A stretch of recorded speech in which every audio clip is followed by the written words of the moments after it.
This episode of Neo Reality Collective is brought to you by The Everyday Fan. Check out their content and a passionate group of content creators getting together to create content for the growing community of pop culture, fan base, fandoms, and especially sports such as football, basketball, baseball, professional wrestling, and MMA fantasy sport. Control your content and share your story around the world today. The Neo Reality Entertainment brand expands with a relaunch of the Neo Reality Collective Pop Culture News Talk. Your host, Eric Brown, gives his insights and thoughts in the ever-expanding news world of comic books, professional wrestling, gaming, TV, and movies. Be sure to donate to the brand and keep up to date with additional content on YouTube channels such as Neo Reality Entertainment, NRE The Wrestleverse, and NRE Pop Culture Omniversa.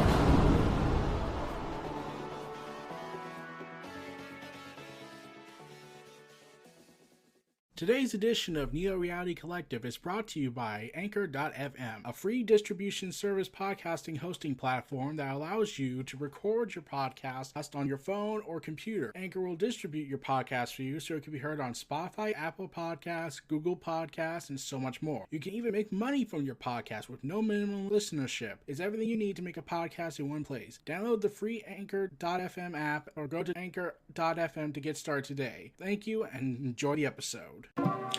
Welcome everyone to Neo Reality Collective, and today we're talking about Warner Brothers again. Yay! So, yeah, Warner Brothers Discovery. That nonsense still. Well, before we get into that, let's talk about the good stuff going on at Warner Bros. Discovery that doesn't involve me screaming my head into the endless void of the oblivion. So, Poison Ivy, remember her solo series is currently at issue 3? Well, good news for everyone. It's apparently doing so well, DC has decided to expand it from a 6-issue miniseries to a 12-issue miniseries, with the possibility of more. DC has announced an expansion of the Poison Ivy series written by G. Willow Wilson and illustrated by Makio Takada. I'm pretty sure I butchered that name completely. Which was previously listed as a 6-issue limited series to end this November. For now, the publisher has officially announced it as 6 issues, but depending on the title's success, it may even continue beyond to issue 12. Maybe they like the idea of Poison Ivy having her own series after multiple Batman titles have been given. There are a few details about the new arc, but we know from DC's October solicitations that Pam will be going abroad in her quest to save the world, and she'll be forced to confront the man she stole her powers from along the way. So, yeah, when the comic's second arc begins in December, they'll have to handle the fallout. DC has teased even more character growth for Poison Ivy as he attempts to reconcile her overall disgust for humanity's violence, excess, and waste. And the series will also continue to explore Poison Ivy's love for people in her life, like on again, off again, love interest Harley Quinn, and will feature guest artists, one of the inaugural graduates of the Milestone Initiative. I try to pronounce it, but I can't. And the regular artists will return with issue 9 in February. So, yeah, we're doing good jobs, everyone. We're doing a good job. Good job. Mission complete. While that's going on, Batman promises a brutal, stunning conclusion to the failsafe arc. Yeah, that's certainly going to end well. DC's teased the winter finale of the failsafe arc, and it seems like life in Gotham's about to get even darker. I mean, it's Gotham, it's guaranteed. 129, written by Zdarsky and illustrated by George Jimenez, we'll see Batman up against the wall, possibly going off-world in order to defeat Failsafe. The new foes counter every move Batman and the Justice League makes, so Bruce maybe have options, at least on Earth. In a backup story, also written by Zdarsky, we'll revisit Batman's early years as he attempts at creating a backup protection system called Zone Honor. Basically, it was this horrendously long, complicated thing where Batman gets poisoned by the villainous Dr. Hurt. Okay. And I'm pretty sure we have his assistant, Ouch. and it activates a backup personality built into Bruce Wayne's mind called Batman Azrael. Batman created the psychology program to control his body if the actual personality was ever altered, subverted, or subdued. And he may walk away from what DC describes as the story's brutal, stunning conclusion. So, yeah, Batman's screwed. Oh, God. So, when I heard this stuff going on in the comic world, I was thinking, okay, awesome, Poison Ivy's getting her series expanded, might even get more if the 12-issue works out. I'm seriously still hoping they just change her character eventually to a hero character, because at this point, in this increasingly environmentally conscious world, as we teeter on the brink, we kind of need a symbol of sorts. And let's be real, Harley Quinn has killed a lot of people as well, and she's getting the hero treatment by people. So, we're all horrible people. Anyways. So, Joker 2, the upcoming Joker film that's going to feature Lady Gaga getting a $10 million payday, with Joaquin Phoenix getting $20 million with Todd Phillips. Well, that means, because of that, including the increased cost of complicated musical sequences, Joker 2 could very well cost $150 million price to produce.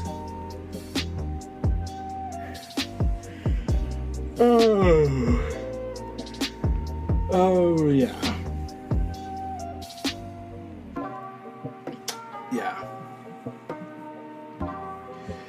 Okay, so let's see. We'll spend $150 million on a sequel that honestly didn't need to happen. Like, let's be real. Am I excited that there's going to be a sequel? Sure. But at the same time, the first movie was so well put together and great, and all that greatness coming out of it, and really could be just a one and done story. It's not the same Joker we're getting, and it's clearly not going to be the same Batman story, so... and plus, while yes, I can imagine Joker doing musicals because it's the Joker, he could do that. He's done that before. So who knows? Yeah. It's a pretty crazy idea. Well, we'll see how Joker 2 goes, but while that planning into filming is going on, there's a new post-credits scene introducing a new element to Johnson's place in the DC universe for Black Adam. The report didn't divulge any details about the footage, so it's currently unclear. There is rumors that Superman's involved in this. I don't know. If it is, then that will be awesome. But Black Adam finally getting a new post-credits scene to reveal its ties between them and the wider DCEU. Still feel like that's a bad idea if we're going to keep having the Ezra Miller part in all this, which I'll get into later. Oh, man. Meanwhile, House of the Dragon showrunner suggests fans should expect secession with dragons. Gotcha. Saying, I think that's actually a great metaphor. The thing we reference in the writers doing the most were The Crown and Succession. Just the tonal analogies, analogs, and that shows that we, the writers, were really enjoying and immersed in. Okay. The original Game of Thrones is really the War of the Roses, so it's the Yorks and the Lannisters played out with the Starks and Lancasters and the Starks and Lannisters. Two separate families that never liked each other in the first place going at it. This, however, is the dance of the dragons. It's a civil war that happens within a singular family, which in a way makes it more engrossing and tragic because you see people who are blood relatives turning against each other and going to war. Also expected to differ from the George R. R. Martin book, Fire and Blood, which tells the story of the Targaryen family in the guise of a history book. And they want to have this show feel like it interacts with Fire and Blood rather than just telling the same stories on screen. Saying the fun of this show is that it plays a bit of a companion piece to the history book. It communicates with the history book in the sense that some things will line up, others will be told very differently, but the idea in the end, the events are the same, it's just the why and how they happen changes how you actually see the story. Which, since it is a history book, that is an understandable point, because theoretically you could portray the idea that, oh, well, that's said in the history books, but we don't know, we weren't there, we don't know what really went down, like how propaganda bills are made. Propaganda machine. So, speaking of the House of Dragons and the Game of Thrones universe, I can't believe I have to say that, Arya Stark's time in multiverses has certainly paid off as it has seemingly passed 10 million players. Yay. Across all platforms since it had open beta 3 weeks ago, according to tracker.gg via PC Gamer. While Multiverse's delay, a season 1 plan has been delayed, they state it's not because of the Warner Brothers Discovery merger or all the chaos that's been going on. So we're lucky on that, I think. But yeah, we really have to see how this goes, because once we get into the drama going on, oh boy, I am so not looking forward to that. Because, oh my god, what have we done here, everyone? What have we done? Why is Warner Bros. Discovery doing this to me? I want to watch a certain wrestling program every week, and I don't want to go ahead and think, well, should I? Because the TNT and TBS are owned by a horrible company, but I want to support AEW, but they're not owned by WarnerMedia or Warner Bros. Discovery, so does that count still? So, yeah, it's confusing. So, after these messages, we'll be back and after this ad break, and we'll see you all again in a few minutes. So, take care, peace out, and we'll see you all soon. Take care.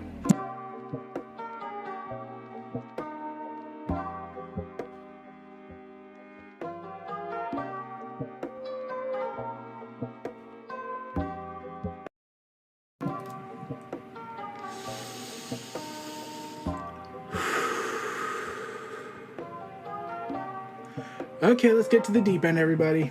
So, yeah, Warner Brothers Discovery continues to somehow set themselves on fire, even though they just had their merger.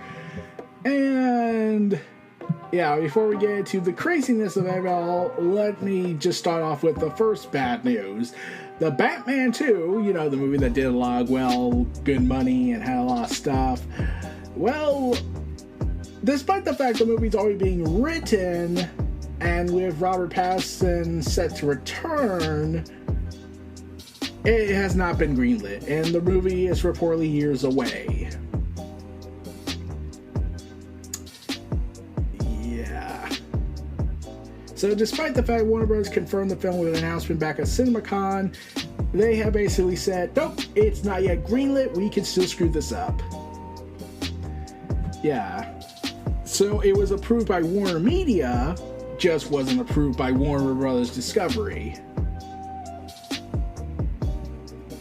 While the sequel is still highly likely in the cards, despite the recent troubles,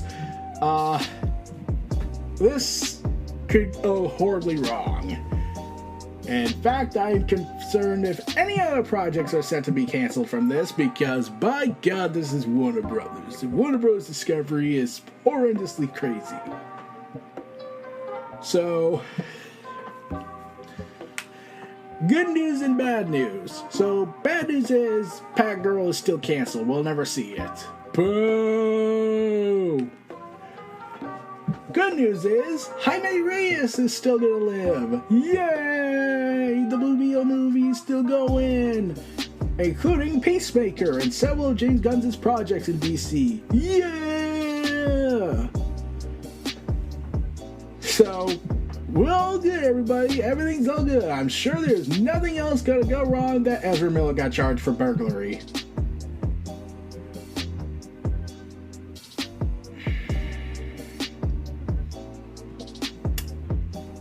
Ezra Miller got charged for a felony.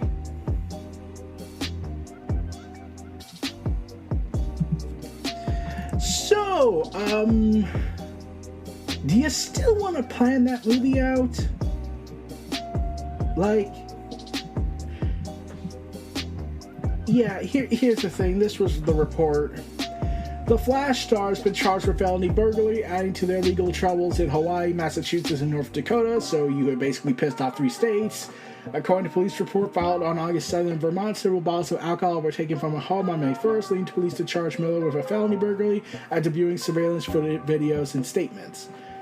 Miller was finally located on August 7th. They will appear in court on September 26th for arraignment on the burglary charge. Miller, who is set to star in the Warner Brothers movie Flash, has been accused of throwing a chair at a woman, grooming minors, and other misconducts, including starting a call. Oh, and also that thing he did a few years back where he choked someone. In addition to Vermont, their legal trouble is extended across Hawaii, Massachusetts, and North Dakota. Oh, be careful, Ezra Miller. You're going to make your thumb look like he's a saint. And that was a psychopath. And then they deleted their Instagram and abruptly vanished, and Warner Bros. Discovery has remained silent on this thing. Yeah, even Kevin Smith is pissed about this, wondering why did the media giant cancel Batgirl, who did nothing wrong, while allowing The Flash with a person they did do wrong. So... man. Yeah. Oh, speaking of Batgirl, you want to know something about her? Well, Leslie Grace may not be done playing Batgirl. Hard to say that because she never started officially, even though she filmed a movie.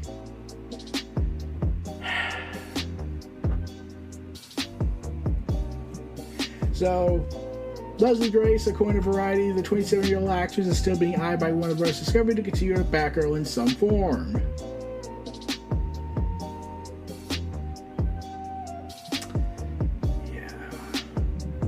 There's even rumors that we'll see Black Canary again if they ever do another movie. Oh god. But I don't know how this is gonna work out. If they acknowledge the movie happened but don't ever show it, then it's gonna lead to a horrendous amount of problems. But that was our starting point. It didn't matter the story. Look, I know I'm all for. I understand if you canceled the movie while it was before production or early production, middle production, late production, or at the end of production. That is absolutely insane. We are allowed to judge the movie on our own merits and whatnot, yada yada yada. But now you have denied that right. Hey, the movie could have been complete garbage. But the actress who played Batgirl could have been great. We won't know until she's eventually put in. And even then, people will still say, well then, and if you put in references to a film that doesn't exist, then that's going to be a much bigger headache. And don't be surprised if Warner Bros. Discovery think that's a good idea. Because... Oh god, I despise these imbeciles. So, there was apparently a report, I wonder why, that apparently, and I am not kidding when I say this, Ezra Miller was reportedly filming reshoots while he was essentially on the lam.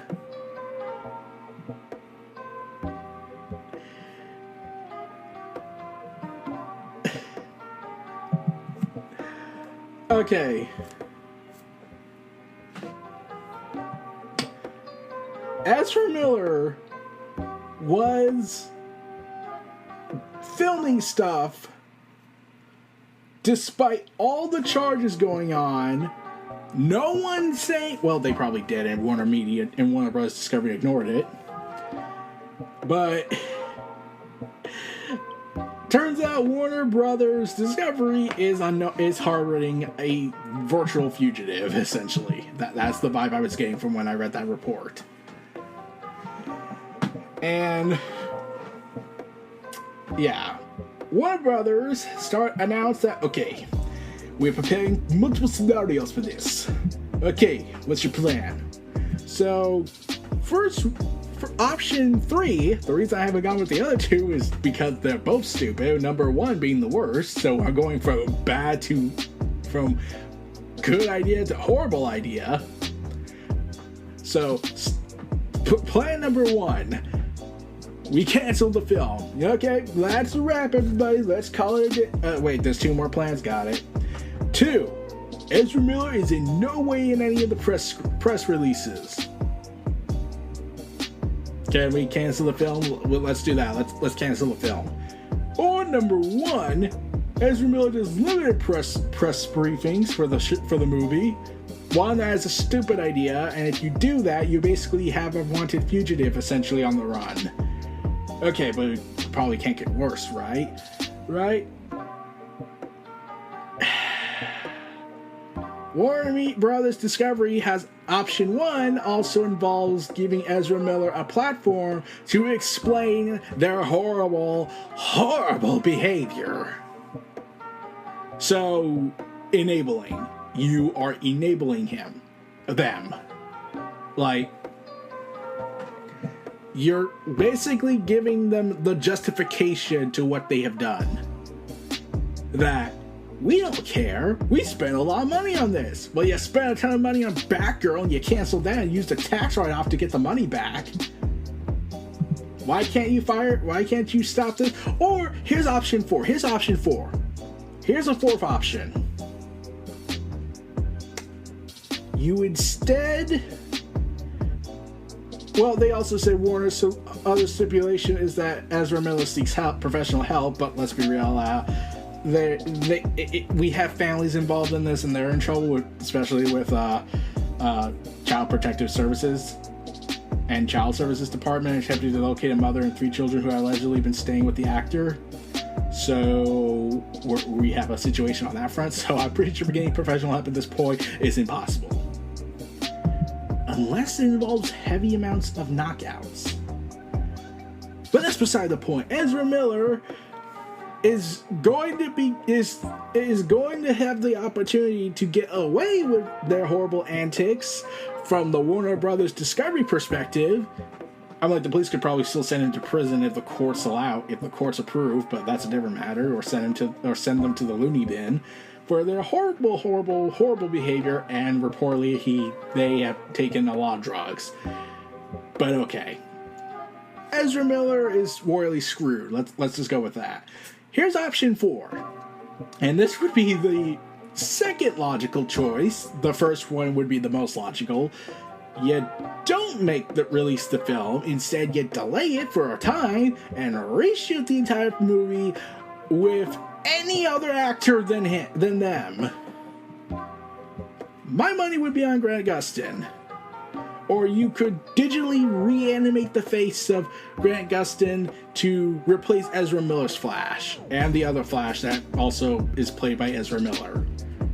Can we do that? That sounds a lot better. That sounds a lot better than outright letting them be enabled and get away with all this. With they got professional help. Well, at this point, we're kind of running out of options on that. They've had this situation for years.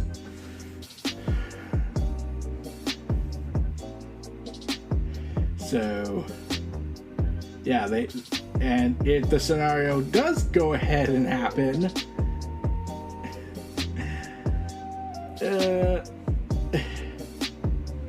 apparently they said that it is impossible to recast and redo reshoots. This is apparently a very much worst case scenario reserved for if Miller's situation continues to deteriorate. It would be a shocking blow if this scenario occurred, considering the film's cost of $200 million. Well, according to Warner Bros. Discovery, you could just declare it a tax write-off. I know that's probably not how the legal system works, but this is corporations. So, yeah. If Ezra Miller doesn't seek help, they will not participate in the marketing and press for the film. But that makes no sense because they're the film's star, so yeah, it's understandable in the circumstance size, but in terms of the film sense, yeah, that's confusing. But yeah, they have basically severed Ezra Miller from any future Flash films and projects, so we'll be glad with that if that's the case. This is it. This is the end of Ezra Miller's Flash and probably the rest of his career. But we'll have to see. We'll have to see how stupid this rabbit hole goes. So we're not done yet. Warner Bros. Discovery CEO wants a DCEU Kevin Feige, but a big hurdle remains, saying, "We have done a reset. We restructured the business where we're going to focus, where there will be a team with a 10-year plan focusing on just DC, yada yada yada, all that stuff." They have 2 front runners. They have Gray. I can't pronounce his last name. I tried. who has already overseen DC's TV projects such as The Flash and Superman and Lois, so the architect of the Arrowverse. However, according to Variety, nobody's actually approached the producer, and it's thought that he would be unlikely to sign on to the top job. He hasn't pursued the position himself, and is thought to not be interested in chasing an internal position. Elsewhere, Dan Lin, who produced the Lego Movie, okay, that's a good one, Sherlock Holmes. Yeah, I don't think it went well. I could be wrong. Recently lamented his lack of involvement in the DCU after the ill-fated 2008 George Miller Justice League fell through. During an episode of the Ankler podcast, he said at the time he pursued to oversee the entire DC franchise. Well, that was WarnerMedia, not Warner Bros. Discovery, so he might have a shot. Now, in my humble opinion, I should take the job from a creative standpoint. And I'm not saying that because I'm egotistical and a big geek. Even if you might think that. You see, there's actually a different reason I have a perspective of this. It's what came out as well when this story happened. Because another big leak came out. Remember Crisis on Infinite Earths, and everyone was all excited for it when the CW did it? And then it happened, and everyone gave up after that. Everyone lost hope. Well, DC was reportedly planning a Crisis on Infinite Earths movie before the Discovery takeover.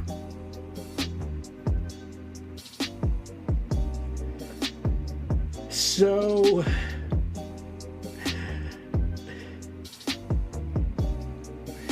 you could have scrapped the Flash movie and instead have done this. Now, hear me out. I would have actually changed it up a little bit. We would reboot the DCEU and also end the CW's DCU, but also provide closure and an end plot and end all the plot threads throughout the entire series of multiverses we've established. And instead of having it being a Crisis on the Infinite Earths adaptation, you switch it from Crisis on Infinite Earths to Final Crisis with Darkseid as the main antagonist. Now, hear me out on that. Darkseid it's established in the Zack Snyder Justice League film, yes, that the anti-life equation is multiversal, which means that they're all royally screwed if he gets a hold of it. So the entire multiverse is established as the big threat, as being threatened by this guy. And you could kill off the Ezra Miller Flash and have Grant Gustin make the sacrifice, since that was his predestined fate initially. Until everything went crazy. You can have Black Adam and the Batman be part of the new DCEU, change things up, have the Justice Society been around, because that leads to a multitude of questions of where they were when Man of Steel happened. But yeah. My first act would be to do a Crisis on Infinite Earths Final Crisis merging adaptation to resolve all the old films and shows and give closure to them. Heck, I would even go even bolder and fill the scope and do this.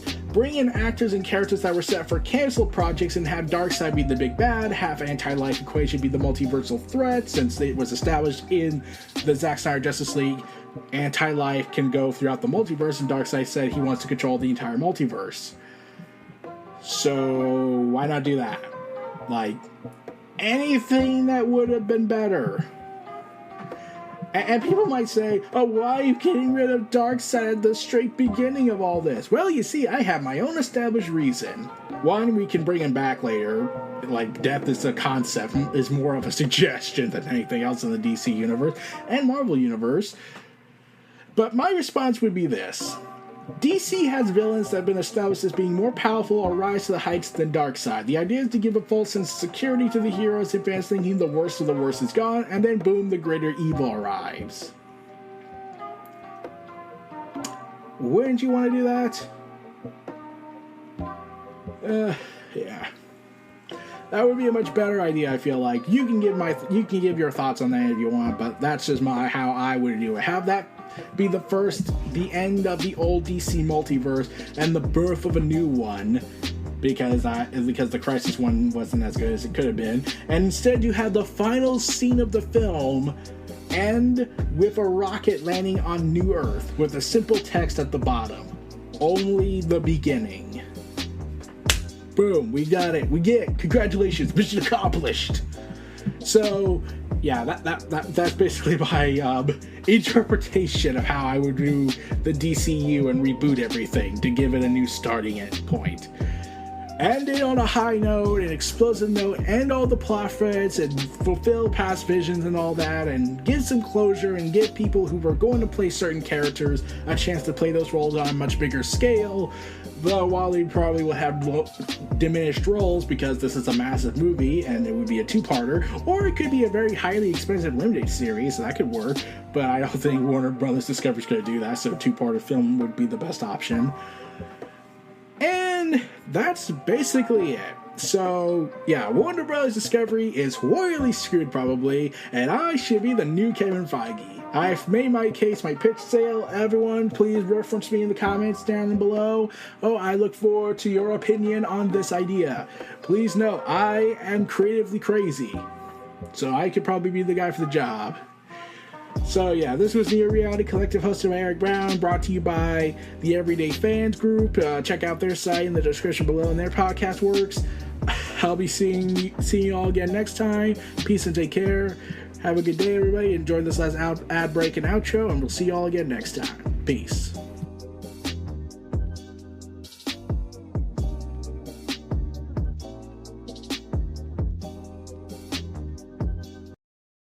Be sure to donate to the brand and keep up to date with additional content on YouTube channels such as Neo Reality Entertainment, NRE The Wrestleverse, and NRE Pop Culture Omniversa.